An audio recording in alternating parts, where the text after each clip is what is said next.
क्योंकि कुछ लोग और सुन रहे हैं, उनको अध्यादेश और कानून के बारे में पता नहीं है। सरकार ने वस्तु अधिनियम कानून में संशोधन करा, वस्तु अधिनियम कानून में संशोधन करा। ये वस्तु अधिनियम कानून होता क्या है? आवश्यक वस्तु अधिनियम, जो आवश्यक वस्तु जो जीने के लिए होती है, जो जिससे हर मानव पेट भरता है, वो आवश्यक वस्तु अधिनियम भंडारण का जो कानून इन्होंने बनाया है, उसमें क्या करा? पहले एक कानून था कि कोई भी आवश्यक वस्तु है, जैसे दाल है, दलहन है, तिलहन है, अनाज है, सोयाबीन है, गेहूँ है, बाजरा है, मक्का है, इन सबको भंडारण नहीं कर सकता था। जो आदमी अगर भंडारण करता था, लिमिट से ज्यादा भंडारण करता था, तो वो गैर कानूनी होता था, उसे गैर कानूनी करार दिया जाता था और काला बाजारी के रूप में वो सामने आता था। आज सरकार ने क्या करा है कि पूंजीपतियों को भंडारण करने की खुली छूट दे दी है। कानून में संशोधन करके सरकार कह रही है कि पूंजीपतियों, आप चाहो बड़े बड़े गोदाम बना लो और भंडारण करो इन वस्तुओं का, जो आवश्यक वस्तु है, जिससे आम आदमी इंसान जिंदा रहते हैं, इनका भंडारण करेंगे। साथियों, जब हम विरोध कर रहे हैं तो सरकार कह रही है कि यह भंडारण करने का तो हमने किसानों को भी अधिकार दिया है।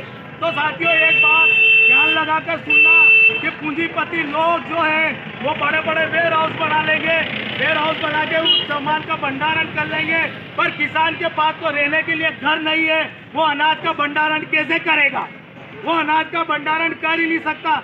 जब भंडारण हो जाएगा वहाँ पर, और फिर जब स्थिति आपके पास ये आएगी कि खाने के लाने पड़े या ना पड़े, मेरे ख्याल से सोना जो भंडारण करेगा, जो वेयर हाउस भरेगा, क्या वो सस्ते दामों पर, वो क्या सस्ते दामों पर आपको गेहूँ बेचेगा? ये पुलिस वाले भाई खड़े हैं लाठी लेके, ये भी अपने बच्चों को ठीक तरीके से अनाज नहीं खिला पाएंगे।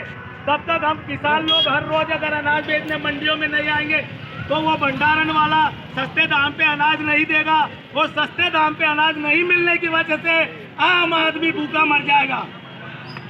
दूसरा कानून समझिए, दूसरा कानून है, सरकार ने कहा है बेचने के दो माध्यम है, एक ही माध्यम है। हम अपना अनाज मंडियों में बेचते हैं। कहाँ बेचते हैं? मंडियों। एक मिनट, मेरी बात को ध्यान से सुनो। हम हमारा अनाज मंडियों में बेचते हैं। सरकार कह रही है कि अनाज आप पूरे भारत के अंदर कहीं पे भी जाके बेच सकते हो। अब आप ये बताओ, अगर मेरे पास 10 क्विंटल आलू है तो 10 क्विंटल आलू को मैं गुजरात जाके बेचूंगा तो मुझे वहाँ पर दुकान खरीदनी पड़ेगी, और 10 क्विंटल आलू मैं वहाँ फुटकर व्यापारी में धीरे धीरे बेचूंगा तो कितने दिन लगेंगे? अभी किसान यहाँ क्या करता है, मंडियों में जाता है, अपना आलू बेचता है।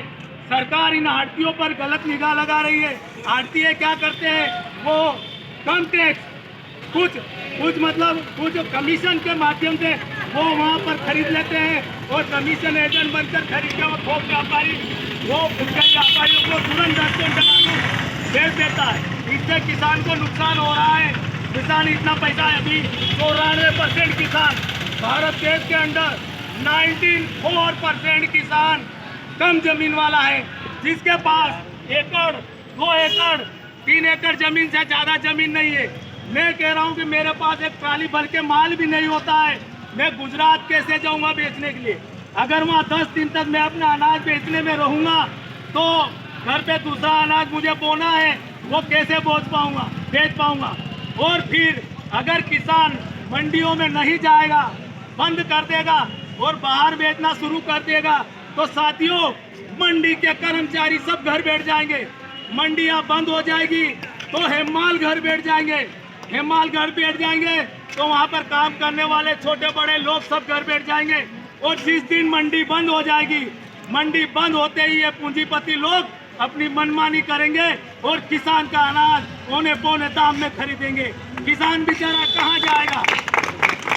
किसान को उसका घर चलाने के लिए, किसान को इस देश का पेट भरने के लिए औने पौने दाम में भी वो अनाज बेचना पड़ेगा। ये मंडियां बंद करवाने का षड्यंत्र है। और सरकार, ये गद्दार सरकार, ये गणमरी सरकार कह रही है कि हम एमएसपी बंद नहीं करेंगे। एमएसपी का मतलब होता है मिनिमम सपोर्ट प्राइस। अगर मिनिमम सपोर्ट प्राइस आप बंद नहीं कर रहे हो तो मिनिमम सपोर्ट प्राइस की गारंटी दो। मिनिमम सपोर्ट प्राइस की गारंटी नहीं देते हो आज भी कई दुकानों पर बाजार में जो दुकानें खड़ी है उन दुकानों पर मिनिमम सपोर्ट प्राइस से कम में भी माल खरीदा जा रहा है किसानों का। हम नहीं रेट बढ़ाते। आज आलू के 40 रुपए किलो रेट हो गए। आप जो भी यहाँ बाजार में बैठ के आलू खा रहे हो, सब यही सोचते हैं कि ये खाते में, सब यही सोचते हैं कि ये 40 रुपए किलो अनाज ये किसान बेच रहा है। किसान नहीं बेच रहा है 40 रुपए किलो अनाज। किसान ने तो 40 रुपए किलो आलू, किसान ने तो बेचारे ने 8 रुपए किलो में ही आलू बेचा है। ये तो गोडाउन में भरे लोगों ने 40 रुपए किलो बेच रहा है। और दूसरी बात यह है, तीसरा कानून जो बनाया है, तीसरा कानून बनाया है कॉन्ट्रैक्ट फार्मिंग का। कॉन्ट्रैक्ट का अर्थ समझ गए होंगे आप। कॉन्ट्रैक्ट किसको कहते हैं? ठेकेदारी। फार्मिंग होता है कृषि, और कॉन्ट्रैक्ट फार्मिंग का मतलब होता है कृषि को ठेके में देना। कृषि को ठेके में देना। ये सरकार कृषि को ठेके में दे रही है। 70% आबादी वाला किसान जो खेती करता है, पूरे किसान के परिवार को और उसके खेती को ठेके में देने जा रही है। उनसे क्या होगा? ये कह रही है कि बिचौलिए खत्म हो जाएंगे। हम नहीं चाहते बिचौलियों को खत्म करना। किसान ने कभी नहीं कहा कि बिचौलियों को खत्म करो। ये बिचौलिए सिर्फ उन्हें कुछ पैसे के लिए मेरा माल इधर से उधर करवाते हैं। तो अगर इधर से उधर करवाने में अगर ये नहीं कमाएगा तो ये नहीं कमाएगा तो फिर व्यापार किसको कहते हैं? व्यापार इसको ही कहते हैं जो थोड़ा बहुत कमाएगा। तो किसान के साथ जो तीसरा कानून बनाया सरकार ने, सरकार कह रही है वो उद्योगपति, वो पूंजीपति डायरेक्ट आपके माल आपके पास आके खरीदेगा। अब थोड़ी देर के लिए उदाहरण के तौर पे समझिए, पार्ले बिस्किट जो बनाता है, पार्ले बिस्किट बनाने वाले को लाखों टन गेहूं की जरूरत पड़ती है। लाखों टन गेहूं जब वो मांगेगा तो क्या मैं 1 लाख टन गेहूं दे पाऊंगा? क्या आप 1 लाख टन गेहूं दे पाएंगे? नहीं दे पाएंगे। तो उसके लिए क्या करना पड़ेगा? 5-10 गांव को घेरेगा, 5-10 गांव की खेती को घेरेगा और सबसे एग्रीमेंट करवाएगा। कहेगा मैं आपको गेहूं दूंगा, मैं आपको दवाई दूंगा, मैं आपको खाद दूंगा, और आप सब लोग गेहूं का उत्पादन करो और मुझे दो। भैया, जब गेहूं का उत्पादन करूंगा और तुझे दूंगा, अंबानी नरेंद्र मोदी के दादा, तो तुझे दूंगा तो मेरा क्या फायदा? मेरा क्या फायदा? तो वो क्या कहेगा? वो क्या कहेगा कि बाजार में मार्केट में 2000 रुपए किलो क्विंटल गेहूं बिकता है, मैं आपको 2500 रुपए क्विंटल गेहूं दूंगा। तो मैं कहूँगा किसान हूँ, मेरा तो फायदा ही फायदा, मेरे तो वारे नहीं आ रहे। अभी भाई ध्यान से लग के सुना, मैं मेथी बोता हूँ, मैंने लहसुन बोया है, मैंने चना बोया है, मेरे खेत में छोटा किसान ऊपर 4 जिनसे बोई है। अब उद्योगपति से मैं कॉन्ट्रैक्ट कर लूंगा तो मुझे सिर्फ गेहूं बोना पड़ेगा। देखिए वो क्या करेंगे, गेहूं देंगे, बीज देंगे, दवाई देंगे, और मैं पानी पिलाऊंगा। जो गेहूं बोने के लिए देगा, जो बीज देगा, जो दवाई देगा, क्या वो मेरे लड़के को चना उपाड़ के खाने देगा? नहीं खाने देगा, नहीं खाने देगा। ये पुलिस वाले भाई साहब मेरे घर आ जाएंगे, कहेंगे ले बेटा थोड़ा चना उपाड़ के खाने के लिए दे दे यार, मैं तो पुलिस में हूँ, खेती नहीं हूँ, तो मैं इनको भी नहीं दे पाऊंगा। ये भी नहीं खा पाएंगे चना, क्योंकि अनाज बोने के लिए किसी और ने दिया है। तो जब वो ट्रक लगा के, जब मैं काट लूंगा, वो ट्रक लगाएगा और कहेगा माल भर दो। इससे हमारा नुकसान क्या है? अब नुकसान बता रहा हूँ। इससे हमारा नुकसान ये है कि सरकार कह रही है कि हम एमएसपी नहीं हटाएंगे। एमएसपी मत हटाओ, पर एमएसपी की गारंटी दो। एमएसपी की गारंटी नहीं दे रहे तो क्या होगा कि वो जो जैसे आईटीसी सोया चौपाल के बारे में जानते हो आप? सोया चौपाल ऐसे ही आया था। सोया चौपाल ने थोक से माल खरीदा था। अगर सोया चौपाल को फायदा होता तो आज सोया चौपाल बंद होती। आईटीसी क्या बंद होती? आईटीसी बंद नहीं हुई, बंद हो गई, क्योंकि उसको फायदा नहीं हुआ और किसानों के पैसे टाइम पे नहीं दे पाई।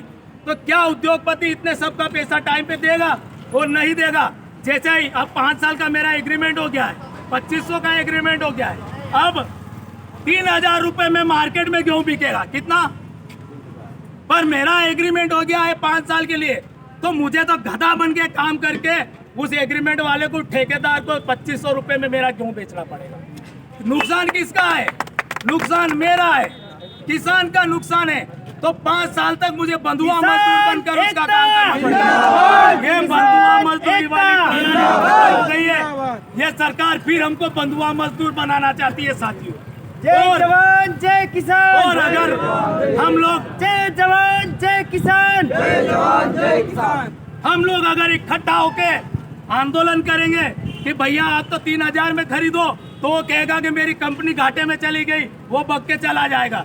फिर हमारी माल की जवाबदारी कौन लेगा? और कॉन्ट्रैक्ट किससे करवा रही है सरकार?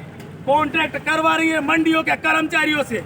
अरे कॉन्ट्रैक्ट करवाना है तो वहाँ सरपंच से करवा, सरपंच से करवा, क्योंकि सरपंच हमारी लड़ाई लड़ेगा। सरपंच किसी राजनीतिक दल में रहेगा तो लड़ेगा। हम मंडियों के कर्मचारियों से कॉन्ट्रैक्ट करवाइए। कर्मचारियों को तो क्या है, पैसा मिलता है। पुलिस वाले भाई साहब खड़े हैं, नौकरी करे तो पैसा मिलता है। ये लाठी चलाएंगे तो पैसा मिलेगा, नहीं चलाएंगे तो पैसा मिलेगा। पर वो सरकारी आदमी होता है, वो हमारी लड़ाई नहीं लड़ेगा। वो कहेगा मुझे तो पैसा मिल रहा है, पूंजीपति लोग और पैसा उसे दे देंगे, वो हमारी लड़ाई लड़ने में सक्षम नहीं रहेगा। इसीलिए ये तीनों कानून के बारे में मेरी जितनी समझ थी मैंने आपको बताया। ये कानून सरासर किसानों के खिलाफ है। किसानों के साथ इन कानूनों का दुरुपयोग, किसानों के साथ इन कानूनों से किसानों का शोषण होगा। पर आज भी कई किसान भाइयों को ये बात समझ में नहीं आ रही। हम आज रोड पे क्यों खड़े हैं? मैं हर बार हम लोग कहते हैं कि हमारी 70% की आबादी है। जब हम 70% की आबादी है तो साथियों हमारी मूर्खता की वजह से हम लोग दलों में भटके हुए हैं, हम लोग पार्टियों में भटके हुए हैं, हम लोग इधर उधर जाते हैं, अन्य संगठनों में जाते हैं, अन्य पार्टियों में बटे हैं। इसलिए बटने की वजह से किसानों के साथ आज ऐसी हालत हो रही है।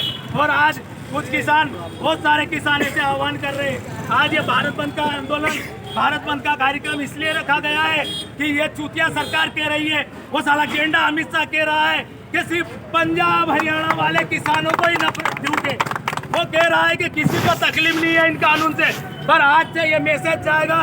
आज भारत बंद हमने इसलिए बुलाया है कि आज से मैसेज जा रहा है कि पूरे भारत के किसान